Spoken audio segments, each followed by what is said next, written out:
ঝন্টু বড়াইকের কাছে যাব। ঝন্টু বড়াই, আমি বোঝার চেষ্টা করছি, একাডেমিক্যালি বোঝার চেষ্টা করছি। রিপন সাহেবকেও আমি সে কারণেই এনেছিলাম, কিন্তু রিপন সাহেব বলেই যাচ্ছিলেন। আমি রিপন সাহেবের কাছেও যাব। মোহাম্মদ ইউনুস যে কথাটা বলেছে, ইনিয়ে বিনিয়ে ইংলিশে যে কথাগুলো বলেছে, সে কথাগুলো অমিনাস বলে একটা শব্দ আছে, অর্থাৎ অশনি সংকেত। এটা ভালো ঠেকছে না ভারতীয়দের কাছে। এটা কি বলতে চাইছে মোহাম্মদ ইউনুস? না, মোহাম্মদ ইউনুস শোনা যাচ্ছে, পুরো শোনা যাচ্ছে, প্লিজ বলুন। হ্যাঁ,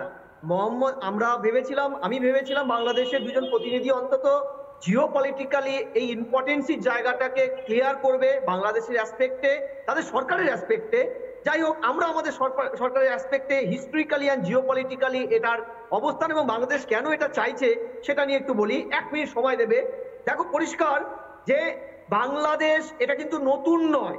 পূর্ব পাকিস্তান থাকাকালীন তোমার খেয়াল আছে, ভারত স্বাধীনতার পরেই জেড ফিজোর নেতৃত্বে যখন নাগা ন্যাশনাল কাউন্সিল প্রচন্ড আন্দোলন শুরু করলো, স্বাধীন নাগাল্যান্ড তৈরি করবে এবং এন্টায়ার 7 সিস্টারকে কাট আপ করবে, কারণ তৎকালীন যে সরকার ছিল কংগ্রেস সরকার, তাদের জরাগ্রস্ত বিদেশ নীতি এর পিছনে কারণ ছিল। তখন কিন্তু এই এন্টায়ার প্রসিডিওরটা পূর্ব পাকিস্তান এটা লিড করেছে।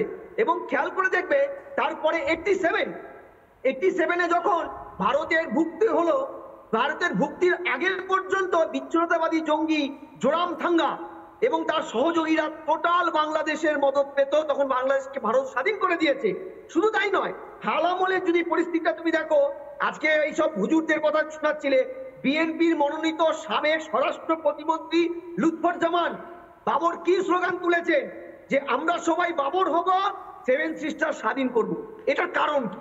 কারণ একটাই, যে তৎকালীন ভারত স্বাধীনতার পরে যে জরাগ্রস্ত বিদেশ নীতি আমরা অ্যাডপ্ট করেছিলাম, যে বিদেশ নীতিতে চট্টগ্রাম কার্যত ভারতের অংশ থাকার পরেও কংগ্রেস যেখানে 100% ভোটে জেতার পরে ভারতের ইনক্লুড হতে পারত, সেই পলিসিগত দিকে সেখানে 97% এখনো যেখানে অমুসলিম, মূলত যেখানে চাকমা, মারমা, ত্রিপুরা, কুকি, ব্রু এবং অন্যান্য আদিবাসীরা ভারত ভুক্তির সপক্ষে আজও তারা কালা দিবস পালন করে এবং ভারত ভুক্তি দিন হিসেবে 2রা ডিসেম্বরকে পালন করে।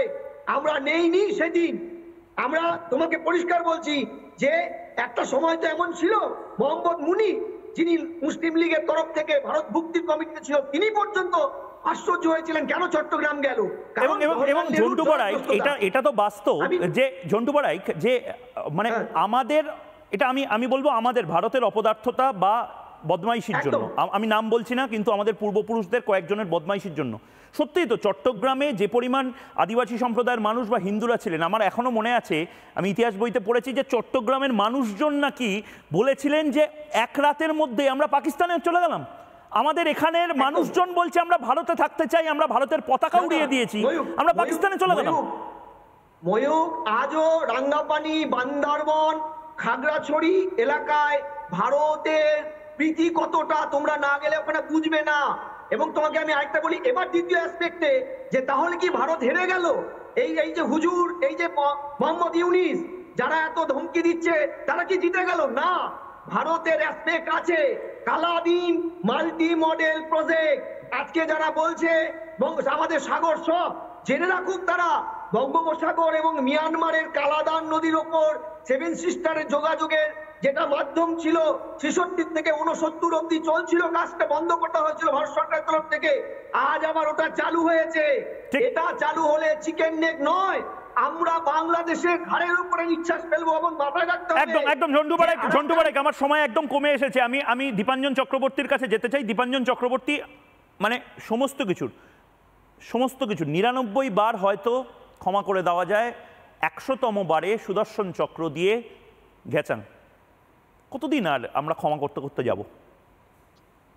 ময়ূক, দেখো, এটাতে একটু আমাদের দেখতে হবে আমাদের দেশ, ভারতবর্ষ, আজকের ভারত বাইরের শত্রু নিয়ে চিন্তিত নয়।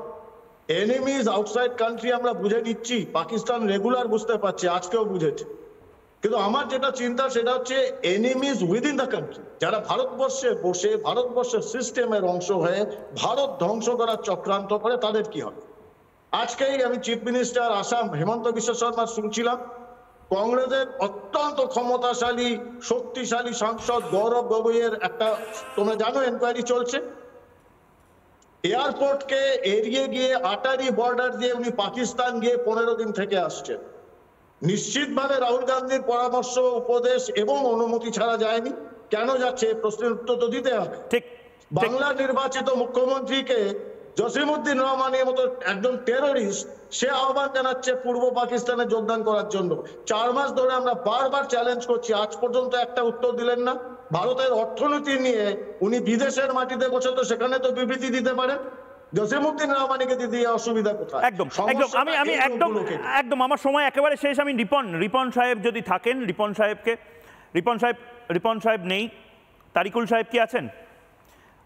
দুজনেই এই মুহূর্তে নেই। আমি একটাই প্রশ্ন তাদেরকে করতাম, মানে আমাদের তো এই অপশনটা আছে যে আমাদের যদি কেউ আক্রমণ করে তাহলে আমরা প্রতি আক্রমণ করব।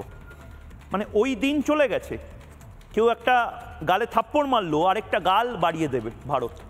না, এটা নতুন ভারত। এ ভারত প্রয়োজনে সার্জিক্যাল স্ট্রাইক করে, এ ভারত প্রয়োজনে ঘরে ঢুকে যে কাজটা করে বেরিয়ে আসার কথা সেইটা করে। কেউ যদি হাবে ভাবে বোঝানোর চেষ্টা করে যে 7 সিস্টারকে তারা আলাদা করে নিতে চায়, তাহলে মুশকিল। রিপন সাহেব এসছেন, আমি শেষ ঈদের দিন, ঈদ স্পেশাল। রিপন সাহেব, একদম আমার কাছে 10 সেকেন্ড সময় আছে, আপনি যদি আমাকে একটু শান্তভাবে বলেন যে ভারত যদি বোঝে, ভারত যদি আঁচ পায়, একটা কুকুর, বেড়াল বা বাঘও যদি সামান্যতম বিপদ হতে পারে আঁচ পায়, তাহলে সে প্রতি আক্রমণ করে। ভারত কেন আক্রমণ করবে না? আপনারা যেভাবে উস্কানিমূলক বক্তব্য দিচ্ছেন। দাদা আপনাকে আবারও ধন্যবাদ। আমি খুব সংক্ষেপে যেটা বলার চেষ্টা করছি, আপনাদের রুচির দুর্ভিক্ষ চলছে, যার কারণে এই ধরনের ব্যক্তিদেরকে টকশোতে আনেন যারা ব্যক্তিগত অ্যাটাক করে। আর দ্বিতীয়ত হলো ইন্দো প্যাসিফিক যে রাজনীতি, সেই ইন্দো প্যাসিফিক রাজনীতিতে ভারত ধরা খেয়েছে, ভারতের সরকার ধরা খেয়েছে, আপনাদের মতো অতি উৎসাহিত মিডিয়া ধরা খেয়েছে, যার কারণে আপনাদের মাথা খারাপ হয়েছে, যার কারণে আপনারা আমি এখনো উত্তরটা পেলাম না। 7 সিস্টার কি আপনারা আলাদা করার চেষ্টা করছেন কি করছেন না? তারিকুল সাহেব, আমি এই উত্তরটা পেলাম না, এর উত্তরটা কি? প্রথম কথা হচ্ছে দাদা, আমাকে আপনি একটা প্রশ্নের উত্তর দেন। আজকের টকশোর জন্য শেখ হাসিনা কত লক্ষ টাকা বরাদ্দ করেছিল? এক।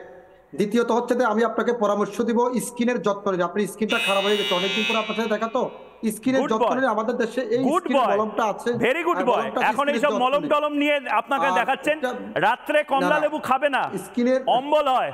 কমলা লেবু খালি পেটে কমলা লেবু খেয়ে ময়ূকের সাথে বসলে অম্বল হবে। রাত্রে কখনো কমলা লেবু খাবে না বাবু সোনা। আমার ক্লাসে আসলে কমলা লেবু সকালে খেয়ে আসবে, রাতে কমলা লেবু খাবে না। আমার একটু মাঝে মধ্যে ডোজ খেয়ে বাড়িতে ঘুমাতে যাবে।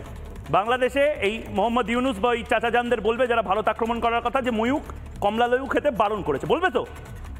তারিকুল ভাই বলবে তো? Good boy, good boy. ঠিক এই জায়গা থেকে আজকে জবাব চাই বাংলা শেষ করছি। নানা ধরনের কন্টেন্ট দেখার জন্য লাইক করুন, শেয়ার করুন আমাদের ফেসবুক পেজ, সাবস্ক্রাইব করুন আমাদের ইউটিউব চ্যানেল। পাশাপাশি অন্যান্য ব্রেকিং নিউজের জন্য অবশ্যই চোখ রাখুন রিপাবলিক বাংলায়।